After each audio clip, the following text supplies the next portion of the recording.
Jadi, halo selamat sore, selamat pagi ding. Sekarang jam 6.52 dan ini adalah hari kedua aku nyoba untuk aku nyoba untuk ber record untuk merekam. Oh, bukan. Ini aku sedang menjalankan challenge, yaitu challenge tanpa HP di malam hari. Jadi gini, kondisinya adalah uh, aku meninggalkan my ponsel. Sedap ponselku tuh aku tinggal di sekolahan, di tempat aku kerja, kayak gitu, di tempat aku kerja. Dan hal yang menarik itu adalah itu aku tinggal di sekolahan yang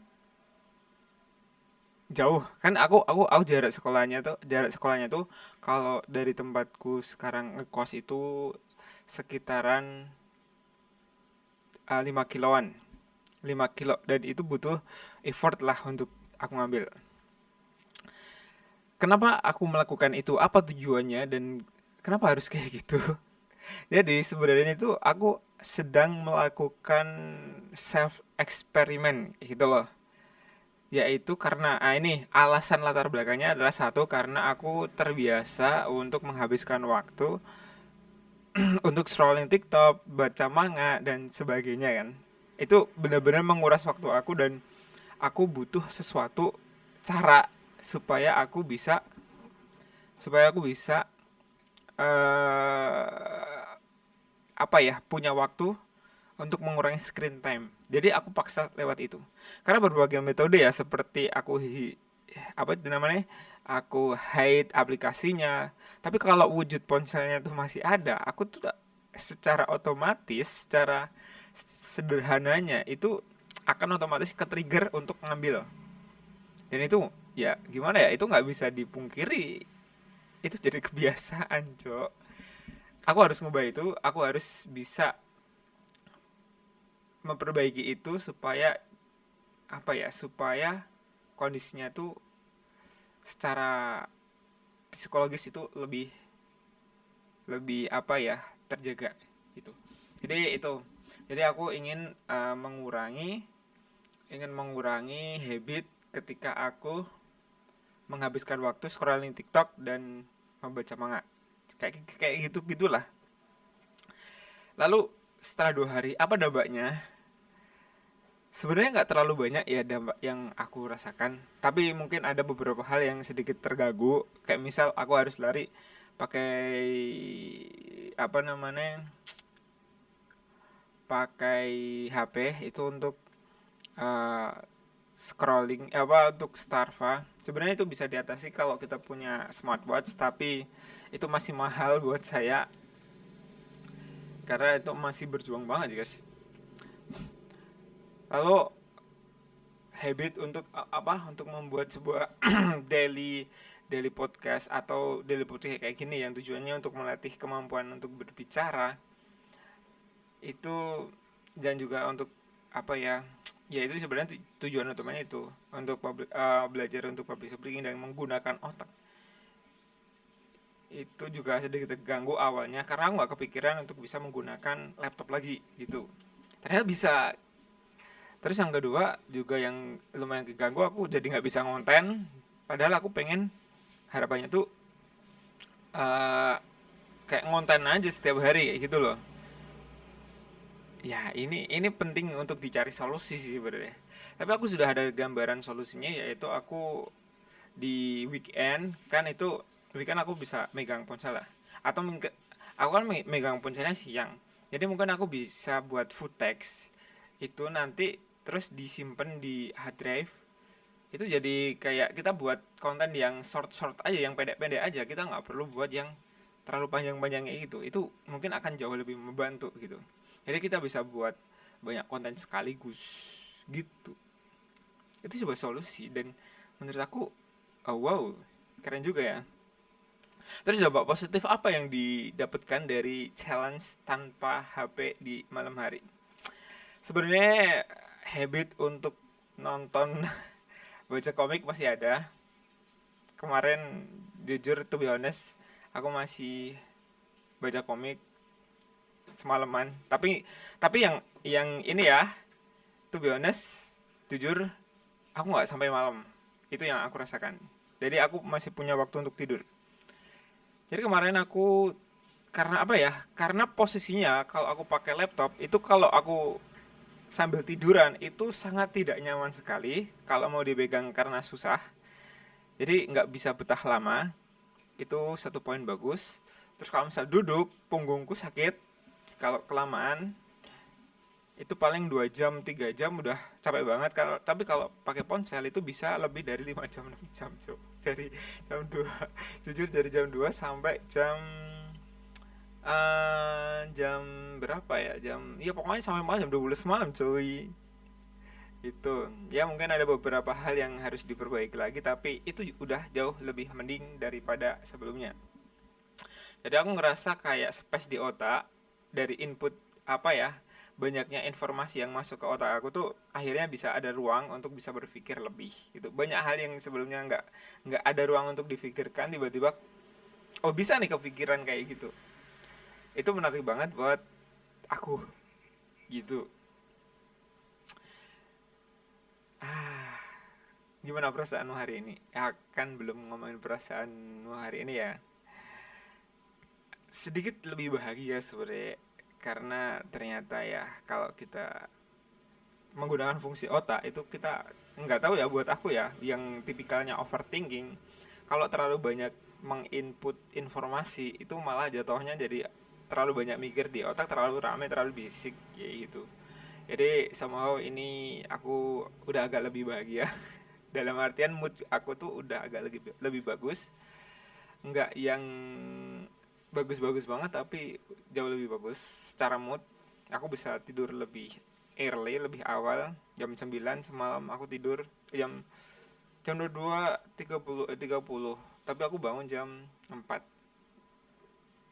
Ya itu masih terhitung lebih bagus, karena biasanya kalau aku pegang ponsel jam 12 baru tidur. Secara emosional itu bagus, itu memberi dampak lah. Cuman emang waktu tidurnya agak kurang. Terus apa ya, secara mindset berpikir kayaknya belum ada perubahan, baru 2 hari. Tapi aku pengen melanjutkan challenge ini untuk kedepannya, karena aku rasa aku sudah bisa mengatasi beberapa hal yang sebenarnya aku pengen lakukan, yaitu tetap membuat konten, tetap mendengarkan podcast, membuat video seperti ini. Itu sangat sangat literally good buat aku. Ya, itu kesimpulannya sih, itu kesimpulan sederhananya sih. Udah mulai kebuka lah jalannya, supaya dimudahkan untuk bisa dapat vibe positif dari ini. um, Awal lagi ya, hal yang aku cengangkan ini aku pengen cerita ini.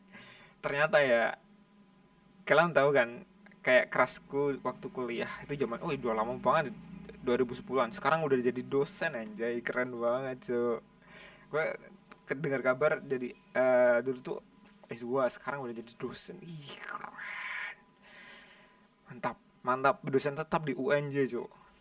Itu karirnya bagus banget ya. Tapi emang gue nggak bisa menyalahkan ya, gue harus ikut senang, harus bisa kayak ngasih ngasih wah wah aja. Berarti gue nggak salah sih sama kalau suka sama seseorang ya, pasti ada sesuatu yang menonjol gitu. Ah, gitu gitu ceritanya, guys. Tapi ya, ya sudah, itu it's the past time. Dan jujur saja ya, pada waktu itu aku memang secara emosionali belum stabil lah, karena memang banyak banyak apa ya, terganggu proses berpikirnya, proses kematangan dari kedewasaan itu terganggu, karena ya kita terlalu banyak informasi yang nggak perlu sih, kebanyakan nonton anime. Jadi untuk entah itu sekedar problem solving atau entah itu sekedar mengenali perasaan sendiri, itu kita nggak punya waktu. Dalam artian nih, ini menarik untuk dibahas, karena ini mungkin orang-orang tuh nggak sempet aja gitu loh. Maksudnya gimana ya, untuk mencari tahu tuh nggak sempet. Kadang kita itu tuh butuh waktu untuk bisa tenang. Tahu nggak maksudnya? Dalam artian tenang itu nggak ngapa-ngapain gitu. Kita butuh relax, kita butuh merenung, kita butuh mengevaluasi, kita butuh apa ya bahasa gampangnya itu, ya nggak ngapa-ngapain lah, refleksi ya, kita butuh refleksi. Itu nggak bisa dicapai kalau misalnya kita terlalu banyak informasi yang masuk, apa ya, overload information, itu bahasa kerennya. Apa maksudnya Bang Messi? Jadi ketika ada informasi, misal kalian scrolling TikTok atau baca manga atau apapun lah yang bisa memuaskan rasa penasaran kalian, memuaskan rasa penasaran, kesenangan kalian, itu secara gampangnya itu otak kalian itu sebenarnya bekerjanya itu, kalau bekerjanya hanya di mata saja, itu hanya apa ya, menginput informasi dari apa yang kalian baca, apa yang kalian tonton. Bahkan yang kalian baca itu apa ya, bukan informasi yang berguna. Jadi kalian tuh ini ngomongin aku ya, karena aku banyak scrolling TikTok, scrolling ponsel itu terlalu sering banget. Jadi karena saking banyaknya informasi yang masuk, jadi kesempatan untuk mengolah informasi itu nggak ada. Jadi memang benar, menurut aku memang benar butuh waktu, mungkin entah 30 menit atau 50 menit untuk sekedar memikirkan apa yang terjadi hari ini, dan kita belajar untuk apa ya, sekedar mengenali emosi hari ini, kita berdialog dengan diri kita sendiri.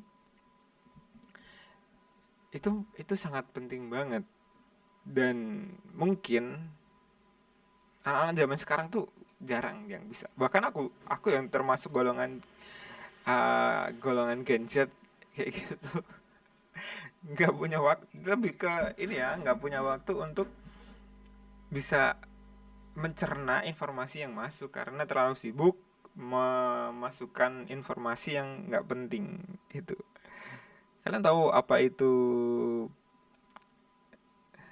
apa ya, info kayak nonton video lucu, kalian bisa dikasih andalan untuk tertawa, tapi apa informasi yang didapat dari situ gitu. Jadi makanya melatih pemikiran untuk berpikir kritis itu aku rasa penting. Jadi benar apa kata, aku pernah dengar podcast, kayaknya emang harus belajar untuk bisa mengeluarkan isi kepala. Paham nggak maksudnya? Jadi ketika kita bisa belajar untuk mengeluarkan isi kepala, entah itu bisa dengan journaling itu adalah salah satu bentuk cara untuk bisa mengeluarkan isi kepala, dan itu memang sebenarnya nggak mudah. Dalam artian aku udah pernah nyoba, tapi secara emosional aku nggak dapet sama sekali feelnya. Tapi aku malah lebih dapet kalau aku belajar ngobrol kayak gini.